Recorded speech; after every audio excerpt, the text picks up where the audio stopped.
मोती झील बिल्कुल प्रदूषित है, उसमें केवल गाद भरा हुआ है। अभी अच्छा ये होगा कि इसमें स्वच्छ जल का प्रवाह हो। उसका जो प्रवाह का जहाँ से पानी उसमें आता था उसका पॉइंट बंद हो गया है, जल जमाव की स्थिति है, जिसमें मछलियाँ तक जी नहीं पा रही हैं। आदमी क्या जिएगा? उसमें पैर रखने से इन्फेक्शन हो जाएगा। ये अतिक्रमण जो है क्या सरकार के जानकारी में नहीं है, प्रशासन के जानकारी में नहीं है, वो सारी जानकारी में है। ये इस तरह की आवाज़ इसलिए नहीं उठाते हैं कि वो मिले हुए हैं। ये सारे के सारे प्रशासन और नेता ये सब मिलजुल करके बांट करके खा रहे हैं। नमस्कार, आई NS24 में तमाम दर्शकों का स्वागत है। इस वक्त सभी छठों घाटों का मुआयना करके उसके बाद MS कॉलेज में पहुंचा हूं, जहां जन सुराज के प्रत्याशी डॉक्टर अतुल कुमार जी मिले हैं। मैं इनसे जानने की प्रयास करूंगा कि छठ पर्व पर क्या कहेंगे सर। छठ के इस महापर्व पर हमारे तरफ से समस्त विधानसभा के सभी वासियों को, महिलाओं, पुरुषों, बच्चों सभी को अच्छे स्वास्थ्य, सुख, समृद्धि और शांति की प्रार्थना करता हूँ और ईश्वर से, छठी मैया से ये मांगता हूँ कि सबों की भलाई करें, रक्षा करें और पूरे मोतिहारी की जनता को खुशहाल रखें। सर, मैंने अभी मुआयना किया है मोती झील का।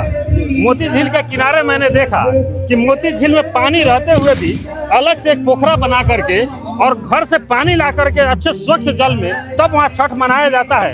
अगर मोती झील साफ होता तो निश्चित लोग उस पर छठ मनाते। इस पर सर क्या कहेंगे? मोती झील बिल्कुल प्रदूषित है, उसमें केवल गाद भरा हुआ है। अभी अच्छा ये होगा कि इसमें स्वच्छ जल का प्रवाह हो। उसका जो प्रवाह का जहाँ से पानी उसमें आता था उसका पॉइंट बंद हो गया है, जल जमाव की स्थिति है।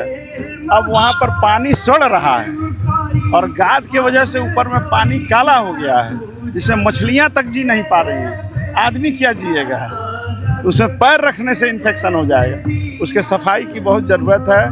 मोती झील पर एक बहुत समेकित उसके विकास की आवश्यकता है। ऐसे नहीं कि कभी 2 करोड़ आ गया, कभी 5 करोड़ आ गया, लूट हुआ और बंदर बाट हो गया। ये कहीं से उचित नहीं है। सर, इस पर करोड़ों रुपया की हो गई है इस पर और साफ नहीं हो पाया है। वही बता रहा हूँ। जिम्मेवार कौन है सर? इसका जिम्मेवार अब तक के जो नेता हैं, जनप्रतिनिधि हैं और जो यहाँ का प्रशासनिक महकमा है वही जिम्मेदार है। हम लोग तो कई बार NGO के माध्यम से कुछ छोटा भगीरथ प्रयास किए, लेकिन सफलता उतनी मिल नहीं पाती है। चलिए, छठ है, लेकिन फिर भी मैं एक चुनाव पर थोड़ी सी जानना चाहता हूँ। यहाँ पे करप्शन, जैसे ब्लॉकों में भ्रष्टाचार हो, प्रत्येक योजना में कमीशन हो, गरीबों की राशन की बात हो, अगर 5 किलो है तो वहाँ 4 किलो ही मिलता है। आखिर इसका जिम्मेवार कौन है सर? कौन कंट्रोल? सारे का प्रशासन और हमारे यहाँ की अभी जो भ्रष्ट सरकारें हैं, हमारे जो भ्रष्ट जनप्रतिनिधि हैं, इसका संज्ञान लेते ही नहीं हैं। आपको पता है कि जन जन तक को ये पता है कि 4 किलो अनाज मिलता है। तो क्या लगता है कि उसमें उनकी भी भागीदारी है? कचहरी में कोई काम बिना पैसा का नहीं होता। सर, क्या उसमें उनकी भागीदारी है क्या? बिल्कुल भागीदारी है। नहीं मिलता, नहीं उनको लाभ होता तो विरोध नहीं करते हैं। बिल्कुल, विधानसभा में आवाज उठा देते। अगर हाँ बिल्कुल, तो ऐसा कुछ होता नहीं है।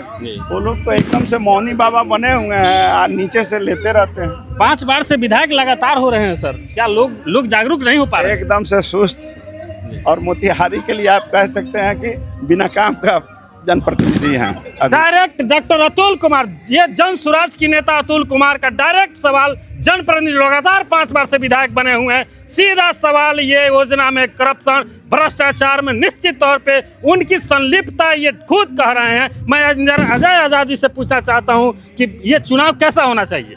देखिए, ये जो बार बार ये रोटी को बार बार बासी रोटी सेकी जा रही है, तो क्यों न जनता इस बात ने तय कर लिया है कि अब बासी नहीं खाना है। ये 20 साल पुराना खाना जो है अब वो जनता खाने को तैयार नहीं है। जनता को फ्रेश चाहिए, क्योंकि अब नई बात हो रही है। हम लोग नए एरा में हैं। ये जेनजी का ज़माना है, ये न्यू जनरेशन का ज़माना है। अब जो है सो उन लोगों को संरक्षक मंडल में चला जाना चाहिए। वो बेकार का जो है सो फाइट कर रहे हैं, उनमें फाइट करने की क्षमता भी नहीं रही है और वो हमको लगता है कि इस लायक बचे भी नहीं है कि वो फाइट कर सकें। ये पूरे जगह मैंने जितने भी नदी, जितने सब जो अतिक्रमित कर लिया गया है और घर घर पर लोग अपना एक पोखर बना करके इसको पूजा मना रहे हैं। इस पर क्या कहेंगे सर मोती झील पर? अरे, ये अतिक्रमण जो है क्या सरकार के जानकारी में नहीं है, प्रशासन के जानकारी में नहीं है, वो सारी जानकारी में है।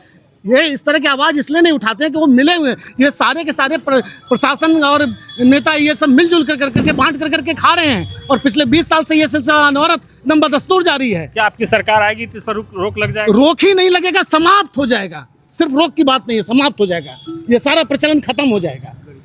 देखिए INS24 में बने रहिए और ऐसे वीडियो देखने के लिए लाइक और सब्सक्राइब जरूर करिए ताकि लोगों तक पहुंच सके। जय हिंद।